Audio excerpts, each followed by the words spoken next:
Bismillahirrahmanirrahim. Assalamualaikum warahmatullahi wabarakatuh.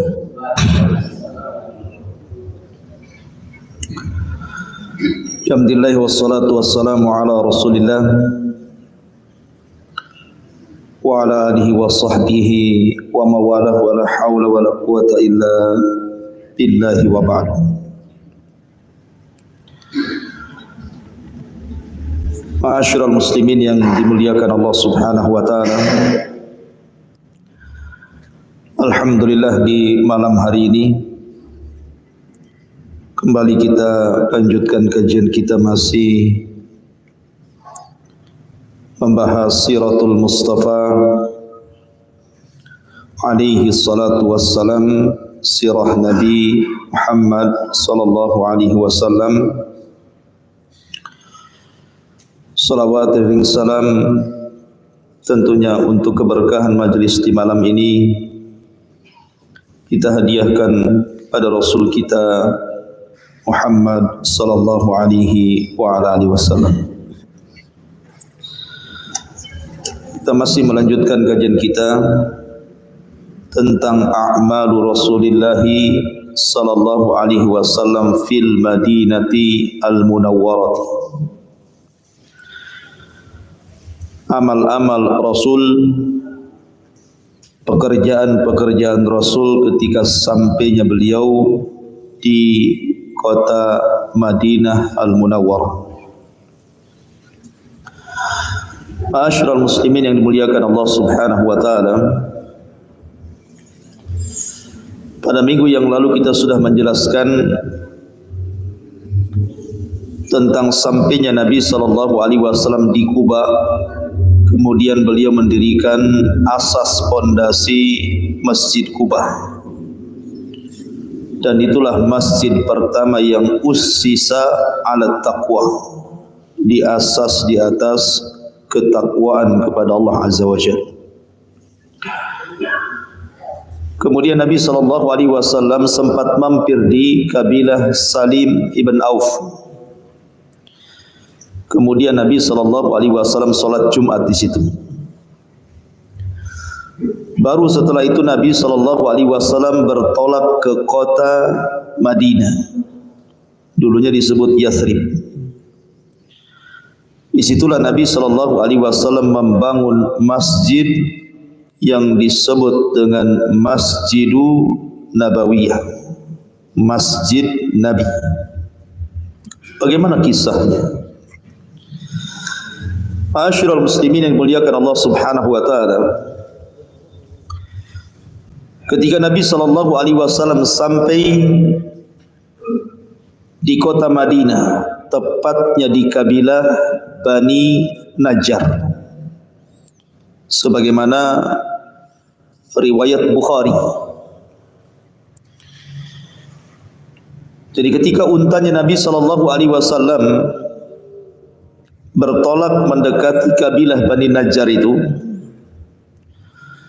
banyak kabilah-kabilah yang berkehendak bahwa Nabi sallallahu alaihi wasallam singgah di tempat mereka.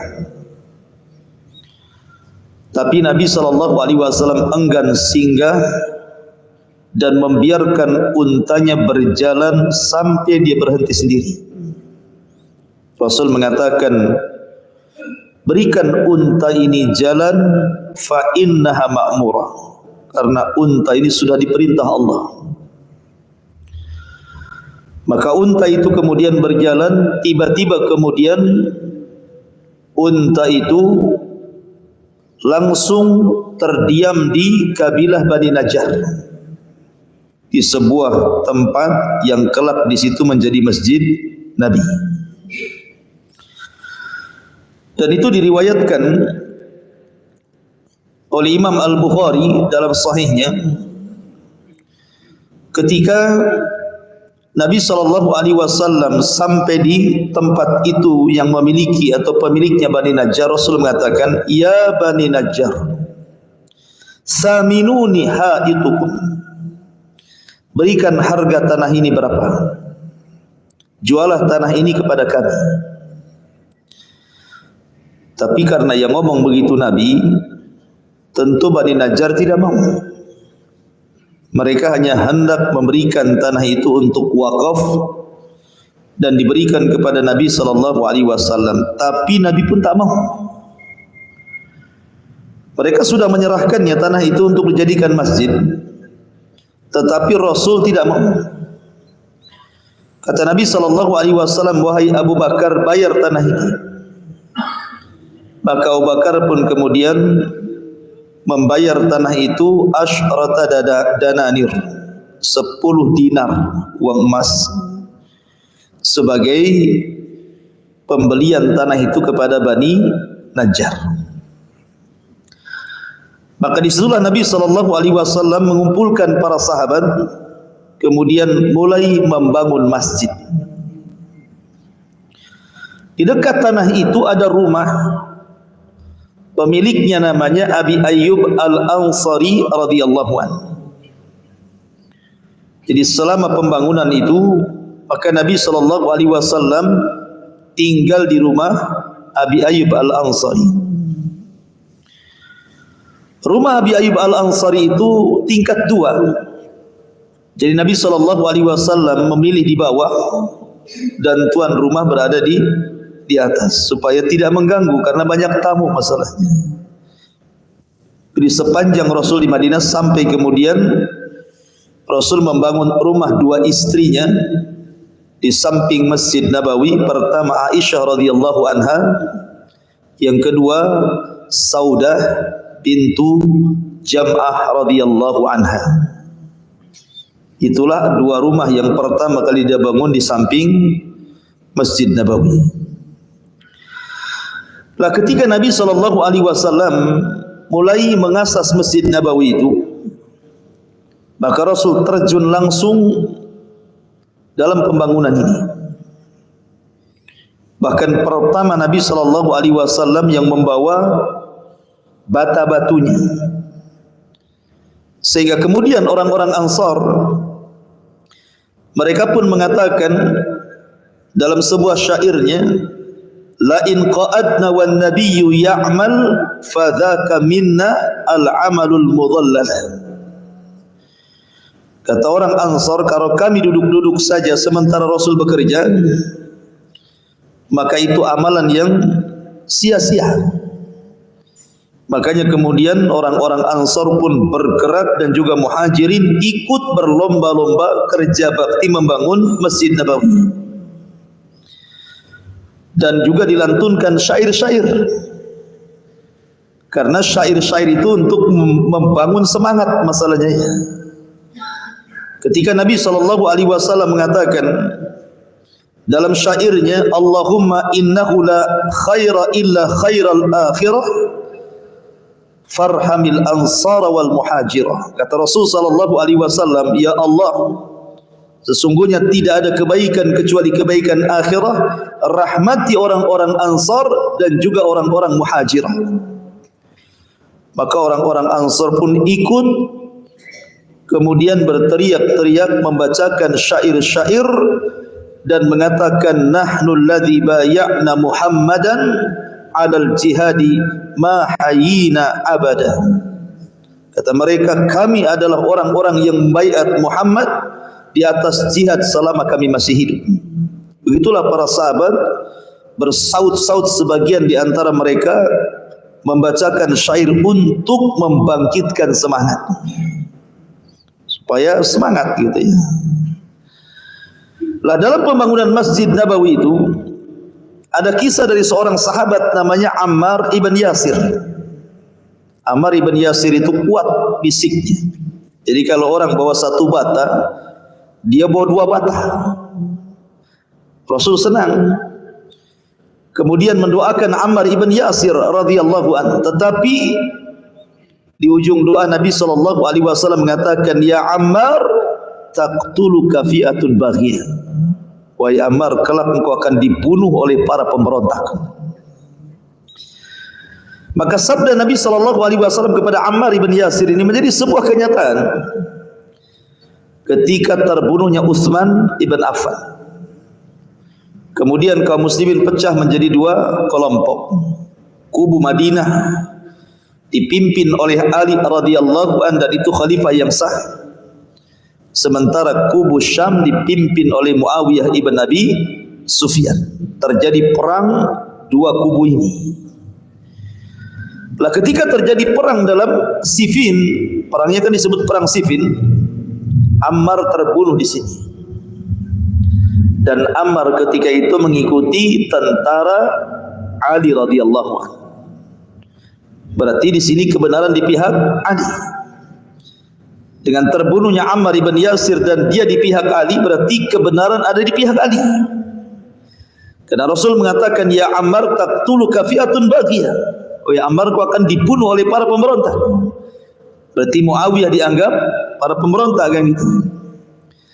Tetapi walaupun demikian, karena dua-duanya sahabat Rasul, baik Ali ataupun Muawiyah, maka kita katakan Muawiyah berada di atas ijtihad dan Ali juga berada di atas ijtihad. Idza ijtahada mujtahidun fa asaba falahu ajran wa in akhta'a falahu ajrun wahid. Kata Rasul, apabila seorang mujtahid berijtihad, kalau benar dua pahala, kalau salah tetap dapat satu pahala. Sehingga kita tidak boleh mencela keduanya, karena keduanya sahabat Nabi sallallahu alaihi wasallam. Dan Rasul mengatakan, la tasubbu ashabi, jangan celah sahabatku. Ma'asyiral muslimin yang dimuliakan Allah Subhanahu wa taala, termasuk juga di antara sahabat yang dipuji oleh Nabi sallallahu alaihi wasallam dalam pembangunan Masjid Nabawi itu adalah seorang sahabat dari kabilah Yamamah. Jadi Nabi sallallahu alaihi wasallam takjub dengan seorang sahabat dari kabilah Yamamah ini, karena mungkin kalau bahasa kita ini, kalau jadi tukang itu rapi gitu ya, halus, kalau dia melaster itu bagus hasilnya gitu. Makanya Nabi SAW mengatakan, qaddimul yamami minatin fa innahu min ahsanikum lahu massan. Kata Nabi SAW, serahkan kepada laki-laki Yamami, biarkan dia yang mengacu adukan, karena dia bagus cara mengaduknya gitu. Intinya bahwa Nabi SAW ikut bahagia dan juga para sahabat Nabi SAW di dalam membangun Masjid Nabawi ini. Lah Masjid Nabawi, ma'asyiral muslimin yang dimuliakan Allah Subhanahu wa taala, memiliki banyak keistimewaan. Di antaranya Nabi SAW bersabda tentang keistimewaan Masjid Nabawi ini. Pertama, dia adalah masjid yang disebutkan di dalam Al-Quran,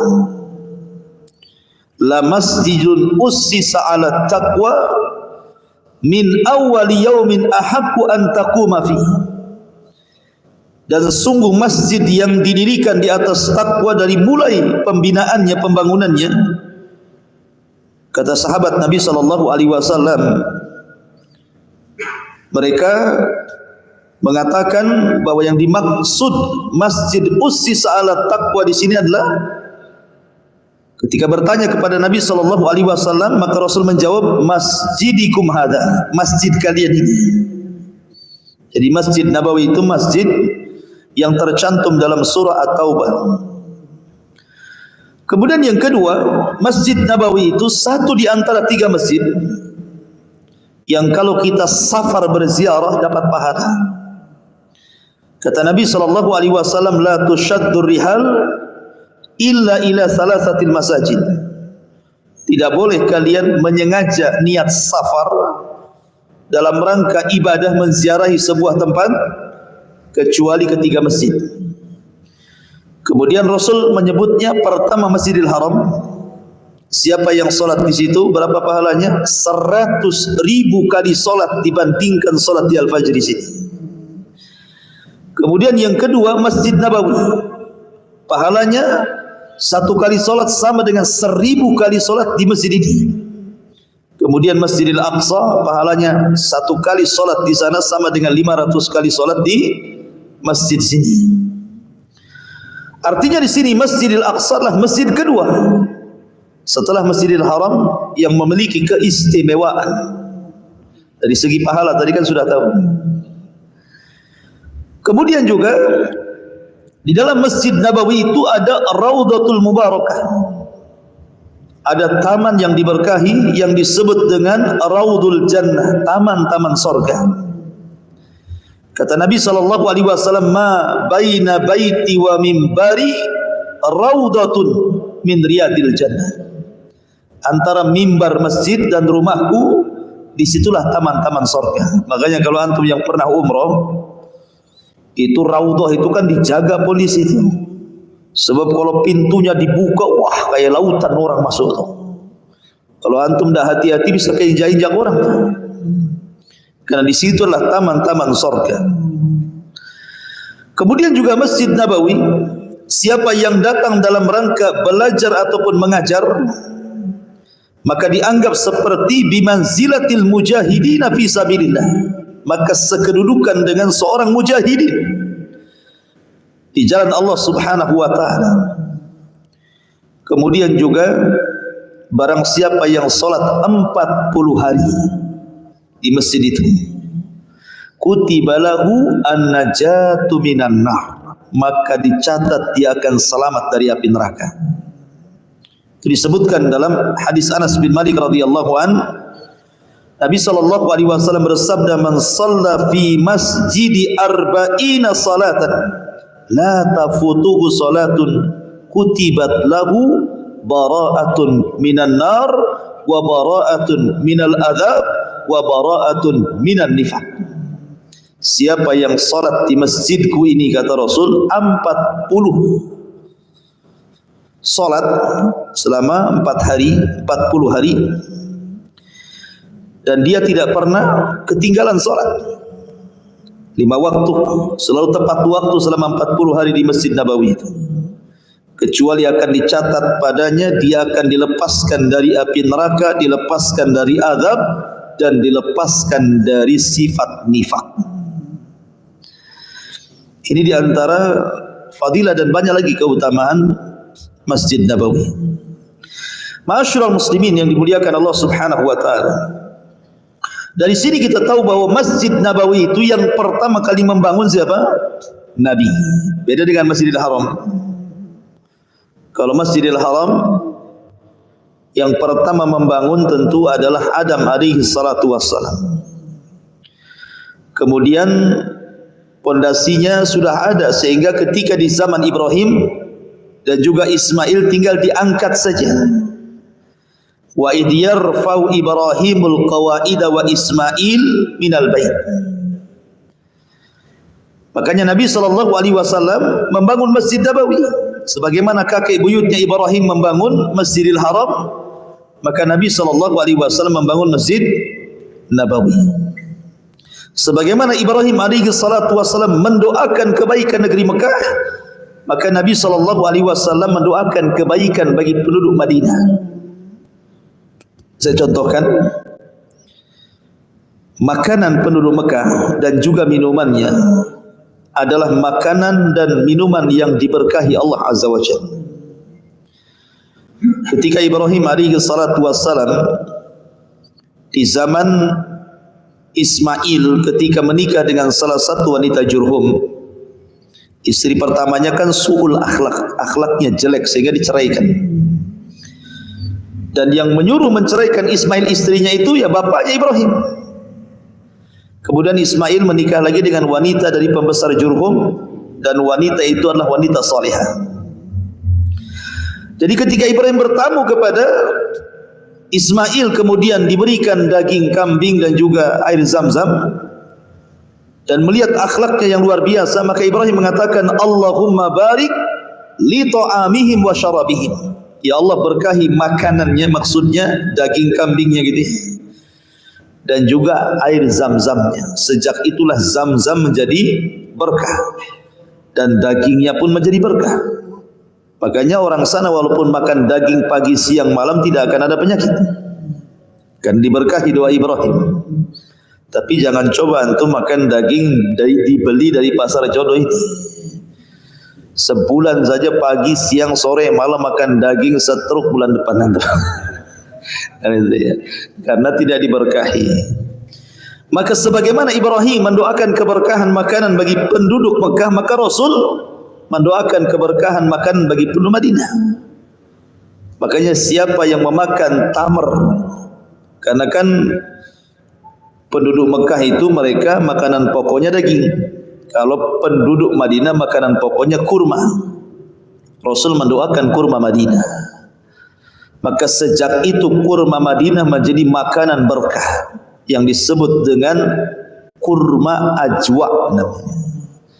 Siapa yang makan 7 butir kurma ajwa di pagi hari, maka sampai sore hari tidak ada satupun yang memudaratkan antum, baik sihir, penyakit atau apa saja. Ya. Jadi Nabi SAW membangun Masjid Nabawi dan dia yang mengasasnya. Adapun tentang peluasan Masjid Nabawi, Masjid Nabawi itu kan dulu tidak luas. Mungkin kalau dari arah barat ke timur lebarnya sekitar 60 hasta. Tapi kalau utara ke selatan itu sekitar 70 hasta. 1 hasta itu setengah meter. Berarti 30 kali 33 lah kurang lebih gitu ya. Kecil Masjid Nabawi itu. Dan di zaman itu kan bukan kayak masjid zaman sekarang kan. Masya Allah gitu ya. Temboknya pun dari bebatuan yang diolah oleh tanah yang tidak dibakar gitu. Kemudian tiang-tiangnya dari pohon kurma, kemudian atapnya dari anyaman daun kurma, kemudian juga separuh juga nampak langit dan separuhnya tertutup gitu ya. Jadi kecil pada awalnya. Tapi kemudian juga oleh Nabi SAW ketika sudah 5 tahun tinggal di situ, tentu kan dengan lamanya waktu, banyaknya sahabat yang masuk Islam, banyaknya orang yang salat di Masjid Nabawi, otomatis kan semakin sempit masjidnya. Akhirnya Nabi SAW hendak membeli tanah sebelah untuk memperlebar masjid. Maka Nabi SAW menawarkan para sahabat, siapa yang hendak mengambil tanah sebelah Masjid Nabawi itu. Akhirnya datanglah Utsman ibn Affan radhiyallahu an membeli tanah itu. Subhanallah, Utsman ini jasanya banyak. Akhirnya oleh Utsman dibeli tanah itu. Kemudian dilebarkan, masih di zaman Nabi ada pelebaran. Kemudian Nabi SAW meninggal dunia, di zaman Abu Bakar tidak ada pelebaran masjid karena memang Abu Bakar sibuk perang gitu ya. Perangnya bukan perang melawan orang-orang luar, melawan orang-orang yang murtad, melawan nabi-nabi palsu. Sehingga Abu Bakar tidak kepikiran meluaskan Masjid Nabawi, apalagi kekuasaan Abu Bakar tidak lama, hanya 2 tahun saja. Baru di masa Umar radhiyallahu an, Umar pun ikut meluaskan Masjid Nabawi. Kemudian di masa Utsman pun ikut meluaskan Masjid Nabawi. Kemudian setelah Utsman meninggal dunia, di era Muawiyah tidak ada peluasan, di era anaknya Yazid tidak ada peluasan, di era Muawiyah bin Yazid juga tidak ada peluasan.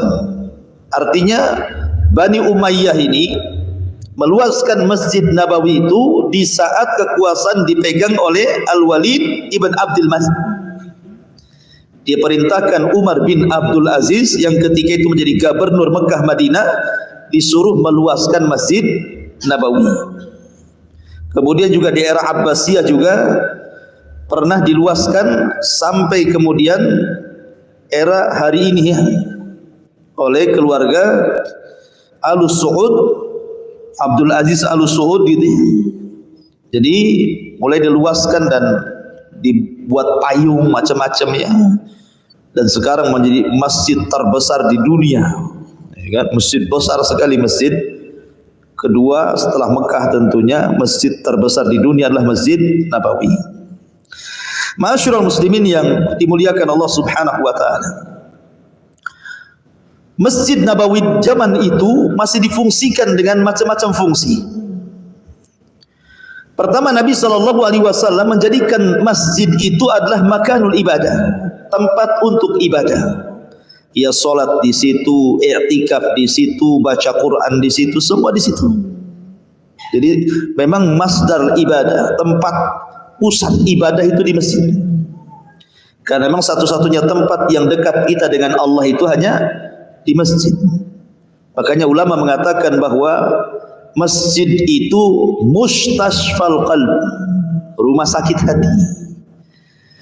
Kalau antum sakit hati, datang ke dokter, bingung dokter ngobatinya itu, kasih pil apa, bingung dia. Kalau antum punya penyakit hati gitu ya, yang bisa mengobati penyakit hati itu ke masjid. Masjid itu mustashfalil qalbi, rumah sakit untuk hati. Karena di masjid ini tempat zikir. Ala bi dzikrillah tatmainnul qulub. Dengan zikir itu tenang hati orang. Kemudian yang kedua, Nabi SAW menjadikan masjid itu untuk menampung para fuqara wal masakin, para du'afa. Makanya dikenal di Masjid Nabawi itu para sahabat yang tidak mampu, yang disebut dengan ashabus suffah, mereka ditampung di masjid. Dan dari ashabus suffah inilah lahir orang-orang hebat. Lahir para ulama muhaddisin seperti Abu Hurairah radhiyallahu anhu, orang yang pakar meriwayatkan hadis Rasul, bahkan terbanyak orang yang menghafal hadis Nabi. Kalau yang mencatat siapa? Abdullah ibn Amr ibn As, dicatat sama dia. Kalau Abu Hurairah dihafal. Ya, kalau Abu Hurairah dihafal. Maksudnya dia dari kalangan muhajirin. Kalau kalangan ansar siapa? Anas ibn Malik yang banyak meriwayatkan hadis Nabi itu.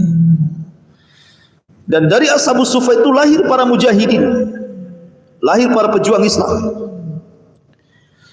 Artinya bahwa fungsi masjid itu bukan hanya untuk sholat saja di zaman itu ya, menampung orang-orang susah yang datang dari daerah-daerah ke kota Madinah itu, mereka tinggal bersama ashabus suffah di Masjid Nabawi. Jadi para sahabat yang ingin sedekah itu datang aja ke masjid. Kalau kita kan mau sedekah kepada fuqara wal masakin, nyari-nyari dulu ya. Itu sudah jelas-jelas, sudah fakir, soleh lagi, ahli ibadah lagi.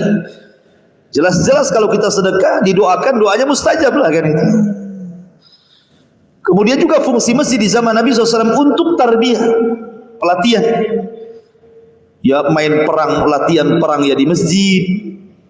Kemudian datang tamu Nabi SAW juga memutuskan qadha juga di masjid. Jadi semua kegiatan-kegiatan di zaman itu adalah masjid, seolah-olah masjid itu adalah markas dakwah. Tapi kalau di zaman sekarang ya kalau di sini alhamdulillah ada kegiatan kajian. Tapi banyak masjid-masjid yang di masyarakat itu kita lihat hanya difungsikan untuk sholat saja kan. Bahkan lebih parah, habis sholat dikunci itu. Jadi kalau orang datang ke masjid itu yang dibuka toiletnya saja. Kalau mau sholat terpaksa di teras jadinya ya, karena pintunya dikunci. Kuncinya pakai gembok lagi, susah bukanya. Alasannya apa? Sudah tidak aman. Kotak masjid hilang, jam hilang, AC hilang, mikrofon hilang, semua hilang. Sendal-sendalnya hilang. Karena sudah tidak aman lagi. Tapi di zaman Rasul luar biasa, fungsi semua kegiatan itu adalah di masjid. Ma'asyiral muslimin yang dimuliakan Allah Azza, Masjid Nabawi ini memiliki pintu. Dan pintu-pintu itu diberi nama, disesuaikan dengan peristiwa. Ada namanya bab Jibril. Ada pintu di Masjid Nabawi itu namanya pintu Jibril. Maksudnya apa pintu Jibril di sini? Ada juga yang mengatakan babun Nabi, pintu Nabi. Karena Nabi SAW selalu masuk lewat situ. Ya, jadi Rasul selalu masuk lewat situ. Adapun kemudian disebut pintu Jibril karena di zaman Nabi SAW ketika Jibril datang kepada Rasul menjelma sebagai sahabat namanya Dihyah al-Khalifah, Dihyah ibn Khalifah al-Kalbi, naik kuda. Maka selalunya Dihyah itu menemui Nabi di Masjid Nabi lewat pintu itu. Ketika perang Khandaq, perang Ahzab. Dihyatul Kalbi adalah salah satu sahabat yang tampan dari sahabat Muhajirin. Itu yang selalu wajahnya dibuat oleh malaikat Jibril ketika tasyakul menjadi manusia. Jadi ketika selesai perang Khandaq dimenangkan kaum muslimin, Jibril dalam bentuk dihya naik ke atas kuda berwarna putih bersinar menemui Rasul di Masjid Nabawi, di pintu itu. Jibril mengatakan, "Ya Muhammad, malaikat loh, tidak ada yang meletakkan pedang. Kok kamu sudah meletakkan pedang? Ambil lagi pedang. Bergeraklah ke Bani Quraidah. Perintahkan sahabatmu bergerak ke orang-orang Yahudi Bani Quraidah, serbu mereka. Jangan sholat asar di jalan kecuali sampai di Bani Quraidah." Maka Rasul bergegas habis mandi, mengumpulkan para sahabatnya, kemudian mengatakan, "Idhabu ila Bani Quraidah fala tusalliyanna ahadakumul asra illa fi Bani Quraidah." Serbu oleh kalian wahai sahabatku Bani Quraidah. Jangan ada orang yang salat asar di jalan kecuali sampai di Bani Quraidah. Walaupun kenyataannya ada yang salat asar di jalan, ada yang mengikuti perintah Rasul, dan dua-duanya oleh Rasul tidak disalahkan. Ada terjadi khilaf para sahabat juga di sini. Intinya bahwa karena Rasul ketika itu memang berada di pintu itu, makanya kemudian pintu itu disebut Babu Jibril namanya. Kemudian di sana ada namanya Babun Nisa, Bab An-Nisa. Karena ada cerita ketika Umar bin Khattab radhiyallahu anhu meminta kepada Rasul, "Ya Rasulullah, bagaimana kalau seandainya para wanita itu punya jalan sendiri? Kalau bisa jangan ikhtilat gitu ya. Jangan satu pintu laki-laki situ, perempuan situ gitu. Kalau bisa," kata Umar bin Khattab radhiyallahu anhu, bagaimana kata lau tarakna hadzal bab linisa? Bagaimana kalau kita tinggalkan pintu yang sini untuk perempuan? Maka Rasul pun kemudian mengiyahkan Umar, akhirnya pintu itu menjadi pintu khusus bagi para wanita. Makanya pintunya disebut Babu Nisa. Kemudian di situ juga ada Babur Rahmah, Bab Ar-Rahmah. Kenapa Babur Rahmah? Karena ketika Nabi SAW sedang berkhutbah pada hari Jumat, datang orang Badui. Dia mengadukan soal daerahnya lama tidak turun hujan. Sementara kita tahu Madinah itu, mereka itu berpegang kepada pertanian. Kalau tidak air kan masalah orang bertani itu kan. Lagi-lagi khutbah Rasul tiba-tiba mengatakan, "Ya Rasulullah, jalan-jalan sudah retak-retak, tanaman sudah pada mati, hewan-hewan kelaparan dan hampir mati. Berdoalah kepada Allah agar Allah menurunkan hujan untuk kami." Akhirnya kemudian Rasul pun istisqa saat salat Jumat, turun hujan 1 minggu gak berhenti. Yang tadinya kering kelontang jadi banjir bandang. Akhirnya seminggu setelah itu datang lagi, "Ya Rasulullah, hujan kebesaran." Berdoalah kepada Allah agar hujan itu jangan mencelakakan kami. Maka Rasul mengatakan, "Ya Allah, alihkan hujan itu ke gunung-gunung, ke bukit-bukit, ke tempat-tempat yang tumbuh tanaman dan begitu seterusnya." Lah karena Badui itu keluar dari pintu dan masuk keluar dari situ, makanya kemudian disebut Babur Rahmah, karena ketika itu turun hujan dan hujan itu pembawa rahmat. Disebut Babu Rahmah. Ada juga yang mengatakan ada juga pintu yang disebut dengan Bab As-Salah. Dikatakan juga Babul Khasyah. Dan pintu ini adalah pintunya Umar bin Khattab radhiyallahu anhu. Kemudian juga Nabi SAW menjadikan pintu ini bagi para penziarah yang masuk ke Masjid Nabawi lewat pintu itu. Siapapun yang masuk maka akan selamat dia. Selamat bahasa Arabnya salam, maka disebut Babus Salam. Dan namanya Bab Abdul Majid, pintu Abdul Majid, karena salah satu yang meluaskan Masjid Nabawi adalah Abdul Majid, Masjid Abdul Majid yang pertama ya. Itu diantara sekilas tentang kisah Masjid Nabawi. Adapun imam Masjid Nabawi, tentu yang pertama kali imam adalah sahabat Umar, Mus'ab bin Umar. Dialah imam yang pertama yang diutus Rasul di Madinah. Setelah kemudian masjid itu terbangun, maka Nabi SAW menjadi imam tetap di Masjid Nabawi, kecuali dia safar. Kalau dia safar, maka yang menjadi imam adalah Abdullah ibn Ummi Maktum, sahabat yang buta. Kemudian di era Umar bin Khattab radhiyallahu an, yang menjadi imam adalah Ubay ibn Ka'ab, seorang sahabat yang direkomendasikan Al-Qur'annya oleh Rasul. Ambillah Quran dari 4 orang, salah satunya Ubay ibn Ka'ab. Dialah yang mengimami tarawih sebulan berjamaah di masa Umar radhiyallahu an, dan begitu seterusnya. Artinya masjid itu harus ada imam tetap dan juga ada wakilnya. Kalau imamnya tidak hadir, ada wakilnya. Ma'asyiral muslimin yang dimuliakan Allah Subhanahu wa taala, sedikit saya ingin menjelaskan tentang fungsi daripada masjid itu. Kenapa Nabi SAW datang ke kota Madinah? Pertama kali Rasul membuat masjid. Ada apa dengan masjid? Ma sirrul masjid? Apa rahasia di balik masjid? Kenapa itu pula yang dibangun Nabi? Ma'asyiral muslimin yang dimuliakan Allah Azza wa Jalla, karena masjid itu dalilun ala sihhati imanil muslim. Masjid itu sebagai dalil tentang sahnya iman seorang muslim. Jadi kalau orang suka ke masjid, memang mantap imannya. Tapi kalau orang jarang ke masjid, berarti dipertanyakan tuh imannya itu.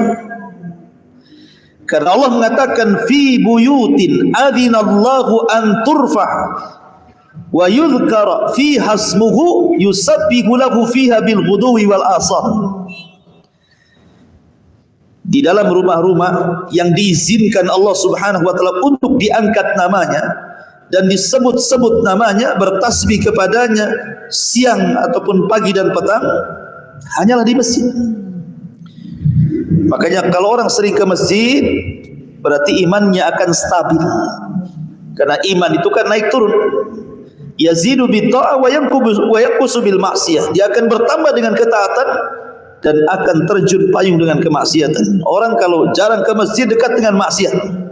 Tapi kalau orang sering ke masjid, insya Allah dia lebih menjauhi maksiat. Makanya masjid itu dalilun ala sihhati imanil muslim. Kemudian yang kedua, bahwa masjid ini adalah baitullah, rumah daripada rumah-rumah Allah. Nabi SAW mengatakan, majtama qaumun fi baitin min buyutillah yatsluna kitaballah wa yatadarasunahu bainahum illa nazalat alaihimus sakinah wa ghasyiyatuhumur rahmah wa hafathumul malaikah wa dzakarallahu fiman indah. Tidaklah sebuah kaum berkumpul di salah satu rumah daripada rumah-rumah Allah, maksudnya masjid. Dia bacakan Al-Quran, kemudian dia pelajari. Dia bacakan hadis, kemudian dia pelajari. Seperti kita lah begini ta'lim. Maka balasannya apa? Malaikat akan turun tuh. Nazalat alaihim, membawa kepada mereka sakinah dan juga rahmat. Jadi majlis ilmu di masjid itu sebenarnya majlis ketenangan, masjid rahmat dan masjid berkah. Dan bukan hanya itu saja, yang hadir di situ Allah akan sebut namanya satu persatu di langit sana. Nama-nama antum itu sedang disebut di hadapan para malaikat itu. Kemudian malaikat memujinya. Kan sebenarnya enak hadir di majelis ilmu itu. Kenapa tidak sadar kita sedang disebut nama-nama kita langsung oleh Allah di hadapan para malaikat di langit sana. Kemudian juga dari masjid inilah lahir di zaman itu ya para ulama dari kalangan muhaddisin, para fuqaha, usuliyun, lugawiyun, bahkan bukan hanya ilmu-ilmu agama, kedokteran dan semuanya lahir di masjid. Karena umumnya masjid itu kalau zaman dulu itu dipenuhi dengan para ulama. Umumnya masjid itu dipenuhi dengan para ulama, atau mungkin bahasa kita, umumnya masjid-masjid itu pasti ada ustadznya di situ. Iya kan? Kalau ingin cari ustadz gampang, datang aja ke masjid. Siapa ustadznya di sini? Ya, pasti ketemu tuh. Tapi kalau antum ke pasar cari ustadz nggak akan dapat gitu. Ya pedagang antum dapat, kecuali ustadz ragap dagang. Tetapi kalau cari di masjid pasti dapat, karena Rasul pernah mengatakan sebaik-baik tempat di bumi ini adalah masjid dan seburuk-buruk tempat adalah pasar. Ini masjid, ini pasar. Nah, persis seperti di sini. Ini masjid, ini pasar kan gitu. Nah, tinggal pilih. Sebelah seburuk-buruk tempat, sebelah sini sebaik-baik tempat, kata Rasulullah. Tapi di zaman sekarang lebih banyak mana orang ke pasar atau ke masjid? Lebih banyak ke pasar. Bahkan sebagian pasar sudah disulap menjadi mall. Lebih indah dibandingkan masjid. Bahkan lebih sayang lagi kadang-kadang masjid di mall itu diletakkan di parkiran lagi. Subhanallah kan. Aduh, gimana ceritanya? Harusnya ada masjid yang megah dalam mall gitu ya. Ini sudah masjidnya kecil, nyempil lagi, susah nyarinya gitu. Masyaallah muslimin yang dimuliakan Allah Azza wa Jalla. Makanya juga karena fungsi masjid itu memang luar biasa, makanya Nabi SAW memberikan pahala kepada siapapun yang membangun masjid dengan pahala besar. Kata Nabi SAW, man bana lillahi masjidan fil ardi banallahu lahu qasran fil jannah. Siapa yang membangun masjid di permukaan bumi, Allah bangunkan istana di surga.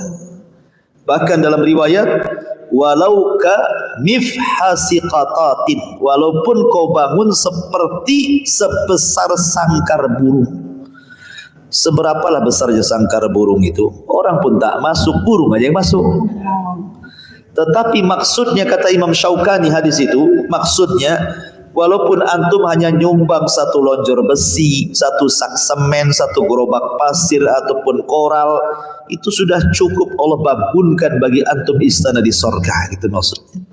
Wah, ana enggak bisa Ustaz, enggak punya uang. Antum punya tenaga, antum bisa bangun jadi helper gratis gitu ya. Itu cukup untuk antum dibangunkan satu istana di surga. Makanya kenapa para sahabat itu berlomba-lomba di dalam membangun masjid, karena memang pahalanya luar biasa.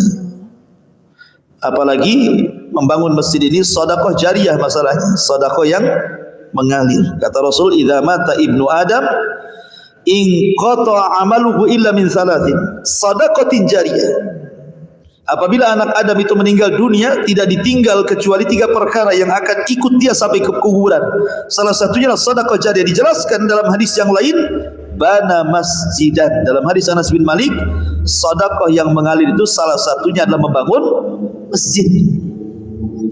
Sedekah itu banyak ikhwan, macam-macam sedekah itu.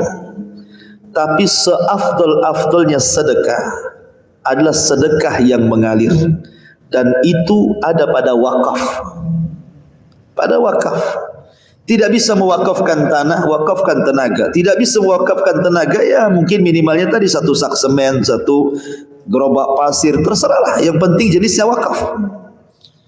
Itu makna hadis, idza matal insanu in qata amaluhu illa min salasin sadaqatin jariyah.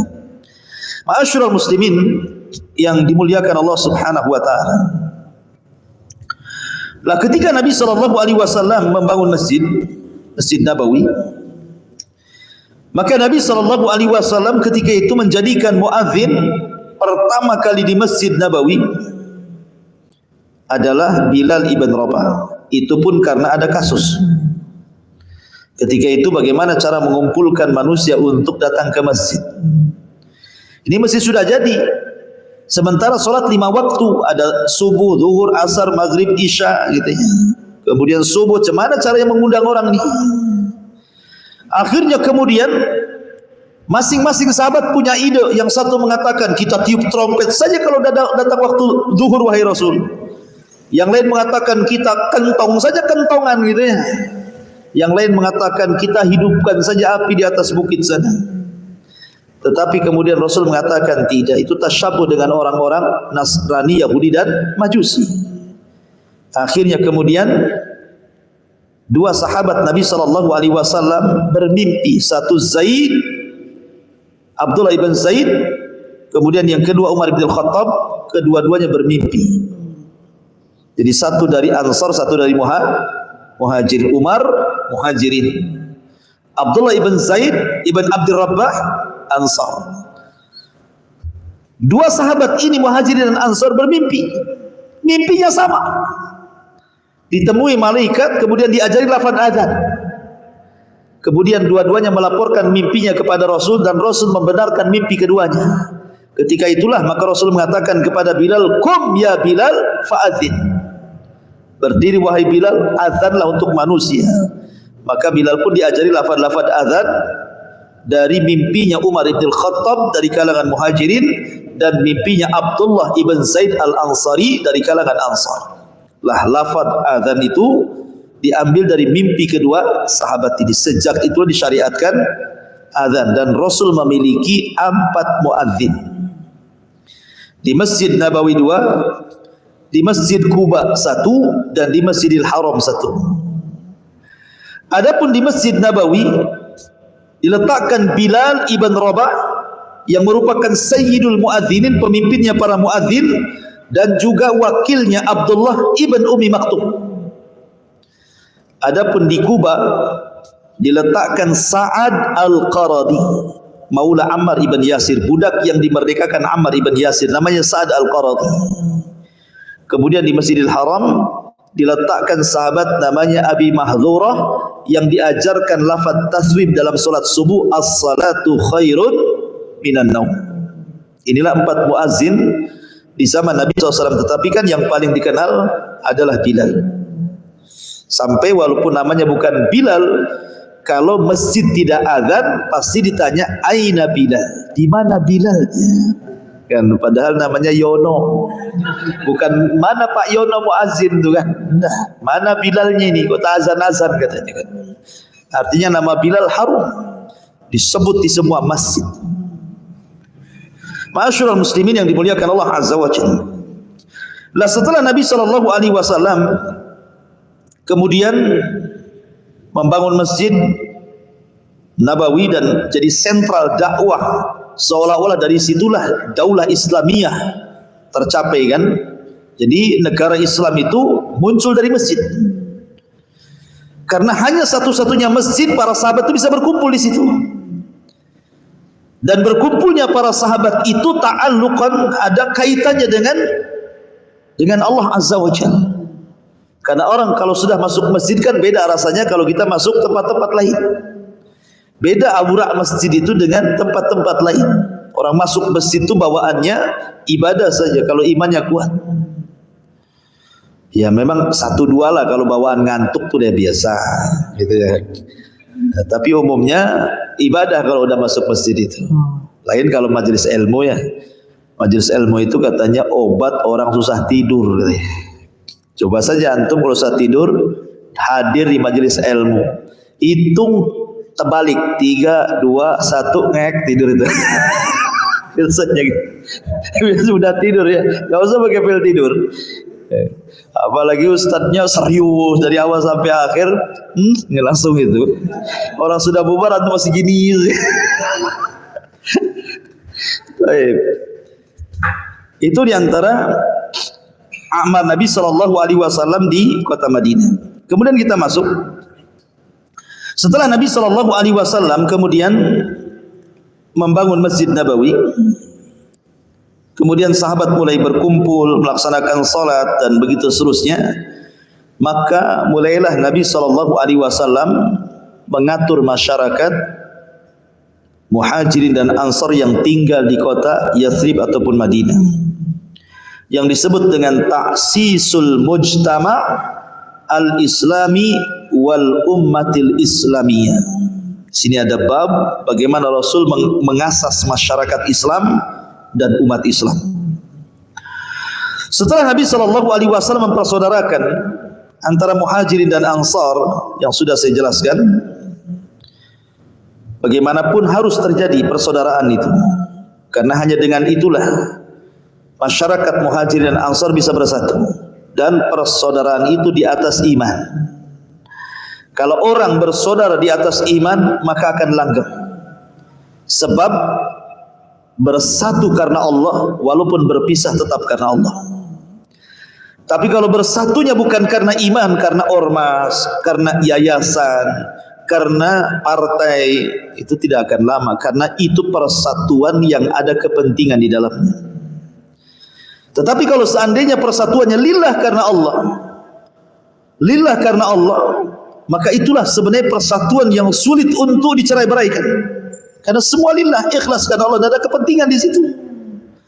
Begitulah Rasul mengasas persatuan di tengah-tengah para sahabatnya. Makanya Allah Subhanahu wa taala gambarkan dalam Al-Qur'an, wa allafa baina qulubihim. Lau anfaqta ma fil ardi jami'an ma allafta baina qulubihim, walakinallaha allafa bainahum. Kalau engkau melembutkan hati manusia dengan membelanjakan satu dunia ini, tidak akan lembut hati manusia itu. Tapi Allah yang melembutkan hati mereka dengan iman dan Islam. Ya. Maka Nabi SAW mulai membuat aturan. Kedatangan Rasul itu ikhwan, nikmat bagi penduduk Madinah. Makanya Anas bin Malik mengatakan, sebelum Rasul masuk ke kota Madinah, Madinah itu gelap gulita. Tapi setelah Rasul masuk ke kota Madinah, Madinah menjadi terang benderang. Sejak itulah Madinah disebut Munawwar. Munawwar itu artinya terang dengan kedatangan Rasul. Kenapa? Pertama, Madinah itu pusat wabah. Banyak wabah terjadi di Yathrib. Bahkan ayahanda Nabi SAW meninggal juga karena wabah dari Madinah. Terkena wabah Madinah, Ummah Madinah, meninggal Abdullah, ayahanda Rasul. Tapi dengan kedatangan Rasul, tidak ada lagi wabah, dicabut wabah itu dari kota Madinah. Kemudian yang kedua, kabilah-kabilah di Yathrib sebelum kedatangan Rasul suka bercerai-berai. Di situ ada 3 kabilah besar Yahudi. Satu Bani Qunaiqah yang memegang ekonomi pasar Madinah, kemudian Bani Quraidah dan Bani Nadir. Ini 3 kabilah pun saling serang-serangan ini. Jangan sangka antum orang-orang di luar Islam itu mereka bersatu. Tahsabuhum jami'an wa qulubuhum syatta. Kau lihat mereka bersatu, hati mereka itu bercerai-berai. Kemudian juga ada kabilah orang-orang musyrik yang belakangan disebut Ansar, namanya Khazraj dan Aus. Ini perang 2 kabilah ini. Baik antar kabilah Khazraj dan Aus atau antar kabilah Khazraj dan Aus bersama kabilah-kabilah Yahudi. Itu sudah biasa mereka perang. Itu sebelum kedatangan Nabi. Lah setelah kedatangan Nabi SAW, maka Allah katakan, "Udzkuru ni'matallahi 'alaikum id kuntum a'da'an fa'allafa baina qulubikum fa asbahtum bi ni'matihi ikhwana." Dulu kalian musuh, setelah datang Rasul kalian saling bersaudara, dan ini nikmat dari Allah. Maka Rasul SAW mempersatukan antara kabilah-kabilah musyrik. Belakangan mereka masuk Islam dan disebut dengan Ansar, dan berusaha kemudian menyatukan umat antar beragama, bukan hanya umat seagama tetapi antar umat beragama. Yahudi dan Nasrani di Madinah disatukan oleh Rasulullah dalam sebuah piagam yang disebut dengan Piagam Madinah. Bahasa kita ini, ngapainlah kalian perang? Jalan yang kita lalui adalah jalan yang sama. Pasar yang kita berjual beli juga pasar yang sama. Air yang kita ambil dari sumber yang sama. Nah, kalian ngapain pecah belah? Bersatulah, ayo kita buat negara berbasis kota di kota Madinah. Rupanya ide Rasul disepakati. Akhirnya bersatu antar umat beragama, Yahudinya, Nasraninya, musyriknya, Muslimnya, dan yang mengendalikanlah Nabi SAW. Bayangkan, minoritas bisa menguasai mayoritas. Luar biasa. Sebab apa? Akhlak yang dibawa Nabi SAW bisa menyatukan. Maka di sini Nabi SAW membuat undang-undang khusus bagi orang-orang Muslim dan undang-undang umum terkait orang Muslim dengan Muslim yang lainnya, ataupun antar kaum Muslimin bersama agama-agama di luar daripada Islam, Yahudi dan Nasrani. Bagaimana muamalahnya itu? Dan itu dijelaskan. Yang pertama, muamalah antar sesama muslim. Nabi SAW mengatakan ataupun memberikan aturan, annahum yakumuna diddal mufsid wal baghi. Mereka harus berdiri melawan para perusak dan para pemberontak. Baik muhajirin ataupun ansor, kalau ada yang zalim, memberontak, rusak, lawan sama-sama. Gitu ya. Kemudian anna dimmatallah wahid, bahwa fayujiru alaihim adnahum, bahwa dimmatullah, perlindungan itu cukup satu orang. Jadi kalau satu orang sudah melindungi, maka wajib dilindungi semuanya. Seperti yang terjadi kepada siapa? Abul As ibn Rabi, suami daripada Zainab bintu Rasulullah. Rasul punya anak putri namanya Zainab, menikah dengan Abul As ibn Rabi. Suaminya masih kafir, ketahuan dua kali. Pertama dalam perang Badar kalah, ketahuan pula suaminya, akhirnya ditebus dengan kalung yang dihadiahi Khadijah, tapi kemudian kalung dibalikin dengan syarat Zainab dipulangkan ke Madinah. Yang kedua, safar dia ke Syam, pulangnya ketangkap tentara Nabi, kena tawan lagi. Karena takut dibunuh, dia datang kepada istrinya Zainab dan minta untuk dilindungi. Maka Zainab tiba-tiba teriak di saat sahabat sedang sholat bersama Nabi dan mengatakan bahwa aku melindungi mantan suamiku Abul As ibn Rabi, maka kalian harus melindunginya. Maka satu orang melindungi, akhirnya wajib kita melindungi walaupun yang dilindungi orang kafir. Itulah indahnya Islam di sini. Akhirnya kemudian Abul As pun dilindungi, sebab itulah dia masuk Islam. Dia melihat keindahan Islam, Islam tidak menyakiti dia, akhirnya masuk Islam. Dan ketika dia masuk Islam, tidak kawin baru lagi dengan Zainab, langsung sudah dianggap suami istri. Artinya bahwa begini, kalau di luar Islam ada suami istri, kemudian dua-duanya masuk Islam, tidak perlu kawin lagi, gitu maksudnya. Mencukupkan dengan pernikahan lamanya. Seperti Zainab dengan Abul As, tidak ada kawin lagi. Ketika dua-duanya masuk Islam, sah pernikahan jahiliyahnya dan dianggap itu sah dalam Islam. Itu maksudnya. Ini faedahnya di situ. Kemudian juga anna man qatala mu'minan qasdan yuqtassa minhu, maka barang siapa yang kemudian membunuh seorang mukmin secara sengaja, maka dikisos, harus dikisos. Ini aturan, dan banyak lagi aturan-aturannya. Ikhwan, sudah larut malam, insyaallah kita lanjutkan minggu depan.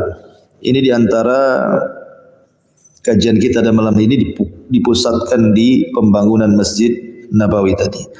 Taib, sebelum saya tutup, kalau memang ada tanya jawab silahkan, masih ada 5 menitnya, silahkan.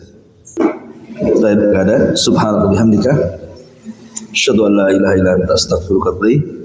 Allah ta'ala. Assalamualaikum warahmatullahi wabarakatuh.